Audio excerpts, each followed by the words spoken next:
सीने के स्याही से जो लिखते हैं अपने इरादे को, उनके मोहब्बत के पन्ने कभी कोरे नहीं हुआ करते। हम हुए हैं जिक्र के देखे खदी तो हर मन संकल बा राजू। ए जब से जान ली हनी पिया मान ली हनी, संगे जिंदगी बिताइब हम तो ठान ली हनी। बाबू बोलो न तोहर का विचार है।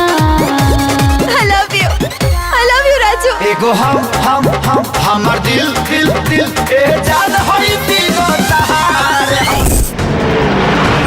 बेटी की खुशी में हमारे परिवार का खुशी है, और ओकर खुशी से कोई खेलस तब हम ओके बख्शब ना।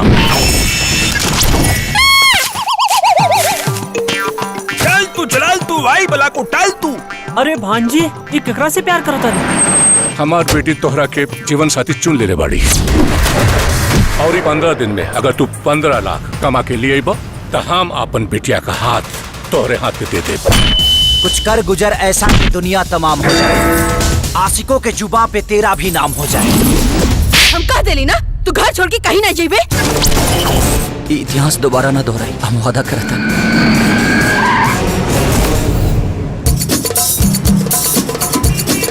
Hi baby, I miss you. तोहरा से दूर होके कबले रहा जी, चल गईला छोड़ के तू हमके आराम जी। पानी पिया बुआ सरकी रहनी तब मुझे हमके याद करतानी। पैसे कमाने हैं ना? हाँ। तुम्हारा काम है मुझे खुश करना, मैं तुम्हें माला माल कर दूंगी। वो भिखारी का औलाद 6 महीना तक 6 साल के बाद भी दुबई से वापस न लौटी। तो दिल्ली लेके मेरा ये दिल्ली ले लो ले लो। मैं पबजी की गेम बन गई हूँ राजा जी आके खेलो। मैं पबजी की गेम बन गई हूँ राजा जी आके खेलो। मेरी नजरों के सामने उस कमबख्त का पासपोर्ट जलाओ।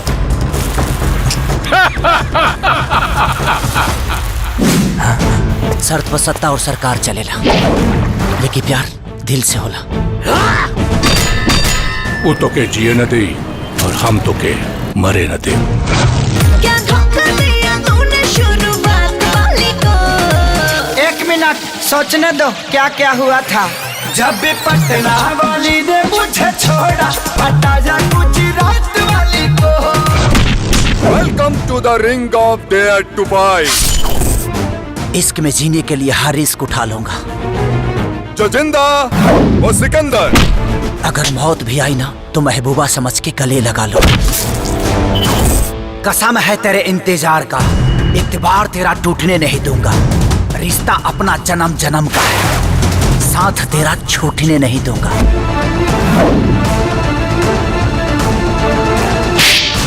कि हम हिंदुस्तानी अपने वतन के लोगों के लिए जान दे भी सकते हैं और ले भी सकते हैं।